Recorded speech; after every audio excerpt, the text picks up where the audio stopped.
بسم اللہ الرحمن الرحیم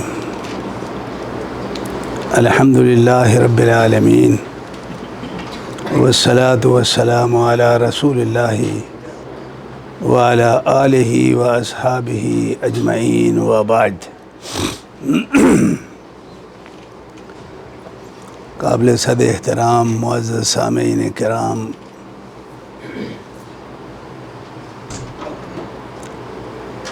چند باتیں اس مجلس کی مناسبت سے میں عرض کر دیتا ہوں۔ ایک بات تو آپ ذہن میں یہ رکھیں کہ وہ انبیاء اور رسل جن کی بعثت اللہ رب العالمین نے فرمائی ہے، دیکھو نبی اور رسول جو دنیا میں آئے ہیں وہ دو طرح کے ہوتے ہیں۔ ایک وہ ہوتے ہیں جن کو اللہ رب العالمین نبی اور رسول بنا کے بھیجتا ہے، اور ایک وہ ہوتے ہیں کہ جن کو اس نے نہیں بنا کے بھیجا ہوا ہوتا۔ وہ اپنے آپ کو نبی یا رسول کے درجہ میں لوگوں میں متعارف کرانے کی کوشش کرتے ہیں، لیکن ان کو رسول نبی اللہ نے نہیں بنایا ہوتا۔ ان دونوں طرح کے جو انبیاء ہیں ان میں ایک جو بڑا فرق ہے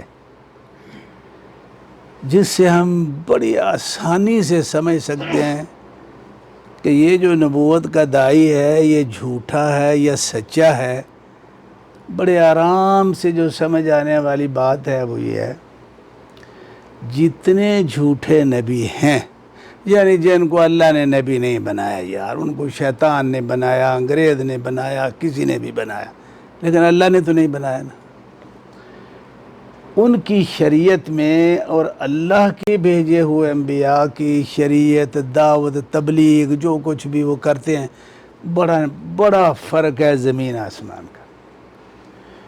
جھوٹے انبیاء اور رسل جو ہیں ان کی نبوت میں نہ کوئی عقیدے کا منہج اور پورا پیکج ہوتا ہے، نہ تعلق باللہ کے کوئی زاویے، کوئی اس طرح کی رہنمائی اس میں ہوتی ہے کہ بندے کا اللہ سے اچھا تعلق بن جائے، نہ اس میں کوئی معاشی جو ہے اصلاحات پہ مشتمل ان کا کوئی نظام ہوتا ہے، کچھ بھی نہیں ہوتا۔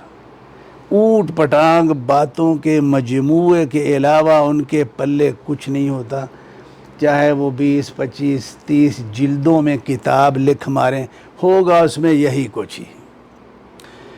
تو بھائی بات یہ ہے کہ ابھی جس طرح کی نبوت جھوٹی سے ہمارا واسطہ ہے وہ یہ مرزا قادیانی کی ہے۔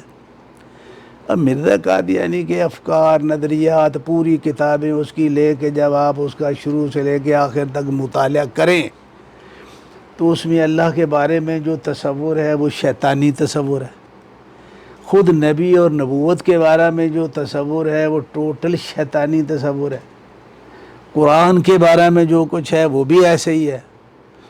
کوئی انسانیت کی کوئی ایسی مشکل نہ اس میں کوئی شادی نکاح کا جو ہے نا وہ کوئی نظام پیش کیا گیا، نہ کوئی معاشی، کچھ بھی نہیں ہے۔ تو ایک تو آپ یہ بات ذہن میں رکھیں جو ایک حقیقت جس سے ہم آسانی سے سمجھ سکتے ہیں کہ یار اس کے پاس کیا ہے۔ اب یقین کریں میں ایک دفعہ کئی سال ہوئے ہیں کوئی ساتھیوں کے ساتھ ربوہ جانے کا اتفاق ہوا، تو ہاں جو ان کے مربی وغیرہ جو تھے وہ سارے ان سے ملاقات ہوئی۔ اصل میں تو اس جستجو میں تھا، میں کوئی گرم دماغ لے کے میں نہیں گیا وہاں کہ یار اس کو سنیں یہ کہتے کیا ہیں، یہ ہے کیا۔ کتابوں میں تو اور بات ہے جو لکھی گئی ہیں اس میں ہم پڑھیں، لیکن یہ ان سے پتہ کریں یہ کیا بات۔ تو میں ذرا ان سے بڑی نرمی کے ساتھ کہ مفاہمانہ انداز میں، تو بڑے متاثر جو ہے نا وہ مجھ سے کہ یار یہ بندہ تو بس فن سے ہی فن سے، حالانکہ میں تو معلومات لے رہا ہوں نا۔ اس میں جو معلومات مجھے ملی یا ان کو میں نے جو پوچھا، میں نے کہا بھائی آپ کا مذہب جو ہے وہ مذہب کیا مذہب ہے آپ لوگوں کا؟ مردے کو کیا سمجھتے ہیں؟ وہ کہتے ہیں جی ہم اس کو امتی نبی سمجھتے ہیں. یہ نبی کیسا ہے؟ امتی نبی ہے. اس کا مطلب یہ ہے کہ جو انہوں نے اس کو نبی اور یہ اور وہ مسیح موعود وہ ساری ایک افسانہ تھا. جب لوگوں میں اہل علم میں عوام میں پڑھے لکھوں میں جب یہ ساری چیزیں ڈسکس ہوئیں تو نتیجہ کیا نکلا؟ یار یہ تو کچھ بھی نہیں ہے. اب پھر اس کو بنایا کون؟ امتی نبی. اچھا چلو وہ امتی نبی ہیں. ہاں امتی نبی ہیں ٹھیک. اچھا تو اب وہ نبی کی امت میں وہ کہاں کھڑے ہیں؟ یہ میرا سوال تھا. نبی کی امت میں تو اب جو ہم مسلمان ہیں اس میں شافعی بھی ہیں، حنبلی ہیں، مالکی ہیں، حنفی ہیں، اہل حدیث ہیں، صوفی ہیں. یہ تو وہ کہاں کھڑے ہیں؟ یقین کرو ان کا کھل کے بڑی صراحت کے ساتھ جو انہوں نے جواب دیا. انہوں نے کہا جی مرزا صاحب کی جو ہمیں تعلیمات ہیں وہ یہ ہیں کہ ہم فقہ حنفی کے پابند ہیں. یہ کتابوں کی پڑھی ہوئی بات نہیں ہے میں کر رہا ہوں. خود جو میری ان سے بات ہوئی تو انہوں نے کہا جی بالکل ہم فقہ میں کون ہیں؟ امام ابو حنیفہ کے مذہب کے پابند ہیں. اچھا چلو ایک تو یہ بات سمجھ میں آ گئی کہ اب یہ مرزا کیا ہے. میں نے کہا یار جب فقہ حنفی کے ہی گھوم گھما کے جو ہے نا وہ فقہ حنفی کو ہی دین بنانا ہے تو سیدھا سیدھا امام ابو حنیفہ کے ذریعے جو ہے اس فقہ میں داخل ہو جاؤ. میں مرزا قادیانی کے ذریعے ضرور داخل ہونا کہ پہلے اس پہ ایمان لاؤ، اس کو نبی مانو، پھر اس کو امتی نبی مانو، پھر اس کو امتیوں میں سے امام ابو حنیفہ کا مقلد مان کے پھر فقہ حنفی پہ عمل کرو. تو یہ کیا بات ہے بھائی؟ تو بہرحال یہ تو ان کا تماشا جو ہے نا یہ ایسا ہی ہے. یہ ایک سازش ہے اور بڑا شیطانی عمل ہے. کیا اس کو جو ہے نا وہ کہا جائے. اور میں میں نے جتنا میں نے ان کو پڑھا ہے نا مجھے یہ ایک بات سمجھ میں آئی ہے کہ یہ جو ہم کہتے ہیں کہ یہ انگریز کی پیداوار ہے، یہ ہے وہ اپنی جگہ پہ ٹھیک ہے، لیکن اس کی ایک نفسیاتی بیماری بھی تھی. اس کی مثال آپ ایسے ہی سمجھیں، یہ بڑی ایک معروف مثال ہے کہ ایک چودھری صاحب، ان کا ایک جو پرانا نظام ہے، چودھری صاحب ہیں، اس کا ایک مراسی انہوں نے رکھے ہوئے ہوتے ہیں جو اب بھی ہوتے ہیں. آگے گاڑی کا دروازہ کھولا بٹھا دیا، اس طرح کے آداب والے. اب وہ جناب دیکھتا روزانہ کے چودھری صاحب جو ہے نا وہ سوٹ ووٹ پہن کے جوتا تلا مرلا اور گھوڑے پہ جو ہے نا وہ بیٹھتے ہیں بڑی ٹھاٹھ سے. میں ساری زندگی جو ہے نا وہ آگے لگام پکڑ کے ہی جو ہے نا میرا گزارا چل رہا ہے. تو ایک دو اس نے جو ہے نا وہ چودھری صاحب سے کہا کہ چودھری صاحب جی اجازت ہوئے تو میں بھی گھوڑے تے ذرا بہ لاں. انہوں نے کہا چل بہ لا تو بھی بہ لا. وہ چودھری صاحب کی وہ سٹائل کی تقلید میں وہ جو ہے نا اس نے جنبش لگا کے جو ہے نا وہ گھوڑے پہ ذرا بیٹھا زور سے تو دوسری طرف جا گرا. چودھری صاحب نے پوچھا ہاں دادا کیا ہوا ہے؟ وہ کہتے نہیں چودھری صاحب کچھ نہیں ہوا، بس یہ گھوڑے تے بہتا چڑھکت ہے. میں گھوڑے پہ بیٹھا ہوں میں تو زیادہ ہی بیٹھ گیا ہوں. یہ مردے کا یہ جتنے نبی ہیں اب شروع سے لے کے آپ دیکھ لیں ان کا رولا یہی ہے کہ یار محمد رسول اللہ صلی اللہ علیہ وسلم ان کو اتنی عزت، یہ وہ اتنے متبعین، اتنے جان نثاران. اب وہ جو ہے نا وہ مراسی کی طرح وہ نبوت کے گھوڑے پہ جب بیٹھتے ہیں چھلانگ لگا کے تو دوسری طرف جا گرتے ہیں تو پھر ان کو پتہ چلتا. مرزا کا بھی یہی رولا ہے. اب پہلے کیا ہے یہ جی نبی ہے، پھر جو ہے وہ جی یہ مسیح موعود ہے، پھر جی یہ امتی نبی ہے. تو یہ تو سٹوری ہے اس بندے کی. چلو اس بات کو یہیں ختم کرتے ہیں. اگلی بات میں جو کرنے لگا ہوں وہ یہ ہے دیکھو جی ہم الحمدللہ اللہ رب العالمین کا ہم پہ بہت احسان ہے کہ ہم محمد الرسول اللہ صلی اللہ علیہ وسلم کے امتی ہیں. ان کی نبوت ہمارے دل کی ٹھنڈک ہے، سرور ہے، ہمارا وہ ایمان ہے، روحانیت ہے ہماری. لیکن اس کے ساتھ وفاداری کے طریقہ کیا ہونا چاہیے؟ ایک تو یہی ہے کہ صرف جو اس نبوت کا علم ہے اس کو علم کی حد تک رکھ کے سیکھو بھی سکھاؤ بھی. یہ تو ہم کر رہے ہیں، لیکن اس علم کے پیچھے جو تربیتی تزکیہ نفس کے جو مقاصد ہیں وہ کدھر ہیں؟ اس پہ ہماری توجہ جو ہے نا وہ بہت کم ہوتی ہے. تو ضرورت اس بات کی ہے جی، دیکھیے کہ ہم جو تربیتی مقاصد ہیں نا ان کو، یہ ایسا نبوتیں ایسے ہی نسیہ منسیہ ہوتی ہیں کہ جو کردار تعلق باللہ، اللہ سے تعلق، اللہ سے پیار، اللہ سے محبت، اللہ سے قربت اور دل کا اللہ کے ساتھ جو لگاؤ ہے، یہ لائن، یہ نور، یہ نورانی رشتے جب جو ہے نا وہ کمزور ہوتے جاتے ہیں تو پھر سیدھی سی بات ہے کہ وہ اسلام جو ہے وہ لا یجاوز حناجرہم، پھر یہ نوبت آ جاتی ہے. عالم بڑے اچھے ہیں، قاری بڑے اچھے ہیں، لیکن مقاصد، قرآن کے حافظ قاری بے تحاشا ہیں، مسلمانوں معاشرے بھرے پڑے ہیں، لیکن قرآن کا ترجمہ کتنوں کو آتا ہے؟ قرآن کی ہر آیت کے نیچے جو تربیتی مقاصد ہیں، تعلق باللہ کی جو راہیں ہیں، جو روابط ہیں، اس کا کتنوں کو علم ہے؟ قرآن کو آپ چھوڑیں، نماز ہم سارے پڑھتے ہیں، ہماری پوری کوشش ہوتی ہے کہ ہم سنت کے مطابق پڑھیں، لیکن نماز شروع سے لے کے آخر تک نماز کے اندر قیام میں، رکوع میں، سجدہ میں، تشہد میں جو کچھ پڑھا جاتا ہے اس کا ترجمہ کتنوں کو آتا ہے؟ بہت کم لوگ ہیں جو صحیح ترجمے سے واقف ہیں. اور جب آپ ترجمے سے واقف نہیں ہیں تو بتائیے وہ اللہ نے جو دل میں اترنا ہے وہ ترجمے کے ذریعے ہی اترنا ہے نا. جب وہ ہمیں آتا نہیں تو پھر ہم کیا کریں گے؟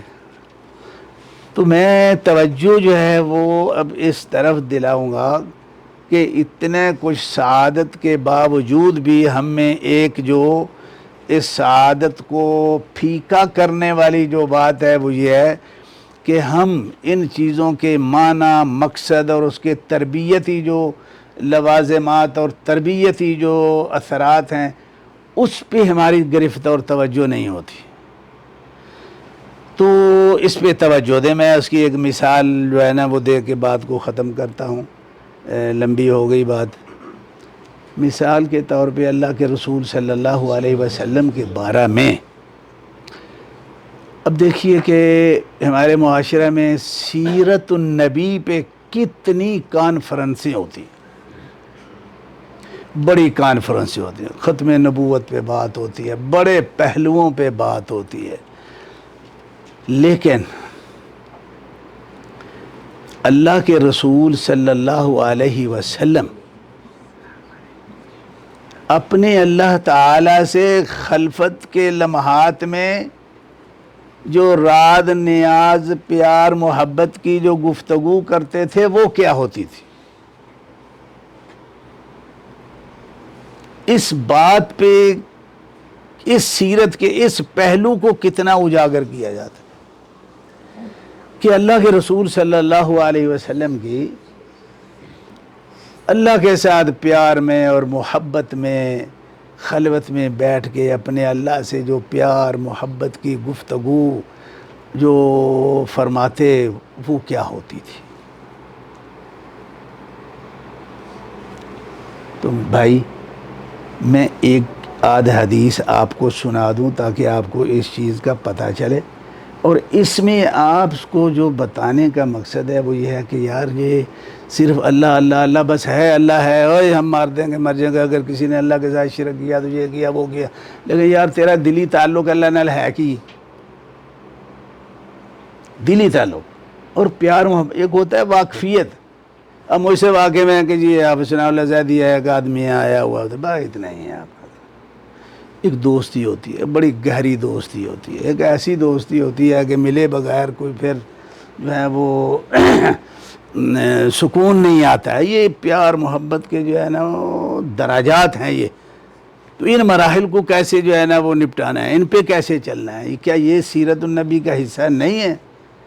یہ سیرت النبی کا وہ بھولا بسرا پہلو ہے کہ جس کو میں اس زمانے میں بھولا بسرا ہی کہتا ہوں. کیا عامت اہل علم بھی اس سے ناواقف ہیں.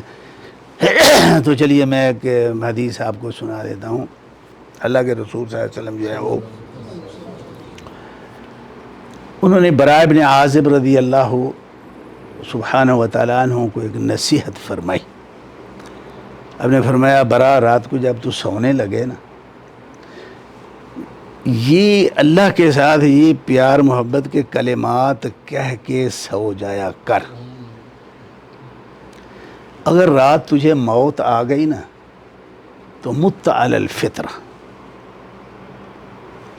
تو ایسے ہی سمجھ اپنے آپ کو کہ جیسے جس فطری حالت میں فطرت علیہا و خلقت علیہا تو اسی پوزیشن پہ آ گیا ہے. اور جو ہماری فطری حالت اصل جو ہے پیدائشی وہ یہی ہے کہ ہم جب پیدا ہوتے ہیں نہ اللہ کے مجرم ہوتے ہیں اور نہ اللہ کی مخلوق میں سے کسی کے، نہ اللہ دا کچھ دینا نہ اللہ دی مخلوق دا. اب بتائیے اس سے بڑی کیا بات ہے. تو وہ کلمات سنیں. اصل میں یہ اپنے اللہ سے ایک راد نیاز کی بات ہے.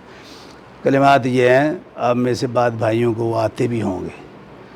اللہم اسلمت نفسی الیک ووجہت وجہی الیک وفوضت امری الیک. یا بھائیوں میں سے کسی کو آتی ہے یہ دعا؟ چلو نہیں تو ترجمہ میں کر دیتا ہوں. اس کو یاد کر کے رات کو پڑھ کے پوری توجہ سے اس انداز میں کہ آپ اللہ کو سامنے آپ اس سے جو ہے وہ محو گفتگو ہیں، بستر پہ لیٹے ہیں، کوئی اور نہیں ہے، خیالات میں آپ جو جیسے اللہ کو سامنے رکھیں. تعبد اللہ کأنک تراہ، اس پوزیشن میں اپنے آپ کو لا کے یہ کلمات کہیے اور اس معنی کو ذہن میں رکھ کے کہیے. ترجمہ کیا ہے؟ اللہم اسلمت نفسی الیک. اللہ میں اپنے نفس کو تیرے سپرد کر کے اس حالت میں کہ یہ نفس تیرے تابع ہے اور تیرے سپرد کر رہا ہوں، تجھے دے کے سو رہا ہوں. ووجہت وجہی الیکا، اور اللہ کائنات کی ہر چیز سے منہ موڑ کے صرف تیرے ساتھ اپنا دلی کنیکشن یہ کر کے جو ہے وہ سو رہا ہوں. نہ کوئی ماں نہ باپ نہ دوست نہ بھائی نہ یہ نہ وہ، سب سے بس سمجھ گیا میں ہوں اور تو ہے. ووجہت وجہی الیکا وفوضت امری الیکا، اور میرے جتنے معاملات ہیں وہ سارے کے سارے میں تیری سپرد کر کے، بھلے میں نے گیٹ پہ جو ہے نا وہ 10-15 چوکیدار بھی کھڑے کیے ہوئے ہوں. بات سنیں یہ کہہ کیا رہا ہے؟ وفوضت امری الیکا، لیکن سارے معاملات تیرے سپرد کر کے سو رہا ہوں، تیری حفاظت میں دے کے سو رہا ہوں.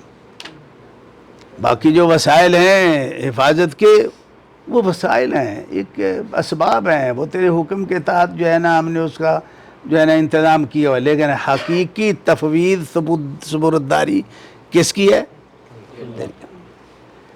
وَأَلْجَأْتُ ظَهْرِي إِلَيْكَ. یہ سارے جملے دیکھو، یہ اللہ کے ساتھ پیار محبت اور عقیدت کے. وَأَلْجَأْتُ ظَهْرِي إِلَيْكَ، اللہ میں اپنے پیچھے محافظ کے طور پہ تجھے کھڑا کر کے سو رہا ہوں، رہبتاً و رغبتاً الیک، ان جذبات میں آ کے سو رہا ہوں کہ اپنے اعمال کو دیکھتا ہوں تو تجھ سے ڈر بھی لگتا ہے، لیکن تیری ذات کو دیکھتا ہوں تو تجھ سے ملنے کا شوق بھی بہت ہے۔ یہ ہے یہ جذبات، یہ ہے اصل تربیت۔ لا ملجا ولا منجا منکا الا الیکا، اور اللہ میں اس عقیدے سے سو رہا ہوں تیری پکڑ میں آ جاؤں یا تیرے مخلوق میں سے کسی کے پکڑ میں آ جاؤں، تو نہ چھڑائے تو میری جان نہیں چھوٹ سکتی، یہ عقیدہ رکھ کے میں سو رہا ہوں۔ آمنت بکتابک الذی انزلت ونبیک الذی ارسلت، اور اللہ آخری میرا یاد ہے کہ میں تیری اس کتاب پہ ایمان ہے جو تو نے نازل کی ہے، اس نبی پہ ایمان ہے جو تو نے بھیجا ہے، کسی اور نے نہیں، اور اس کتاب پہ ایمان ہے جو کتاب تو نے نازل فرمائی ہے، وہ کسی اور نے لکھی ہوئی ہے تو اس پہ نہیں۔ یہ وہ عقیدہ ہے بھائی۔ یہ میں نے آپ کو ایک نمونہ جو ہے نا وہ بیان کیا ہے کہ بھائی ہم جو مسلمان ہیں، مومن ہیں، محمد الرسول اللہ صلی اللہ علیہ وسلم کے جو امتی ہیں، ہمیں یہ تربیت تک پہنچنا ہمارا فریضہ ہے، جس میں ہم جو ہے وہ بہت پیچھے ہیں، چونکہ ٹائم نہیں ہے بھائی، تو میں یہیں پہ بات ختم کرتا ہوں۔ اللہ رب العالمین ہمیں اپنے نبی محمد صلی اللہ علیہ وسلم کی جو نبوت ہے، اس کی جو علم ہے وہ بھی عطا فرمائے، اس کے تربیتی مقاصد سے بھی ہمیں جو ہے وہ اللہ رب العالمین جو ہے وہ ہمارے نصیب میں کرے۔ وآخر دعوانا ان الحمد للہ رب العالمین۔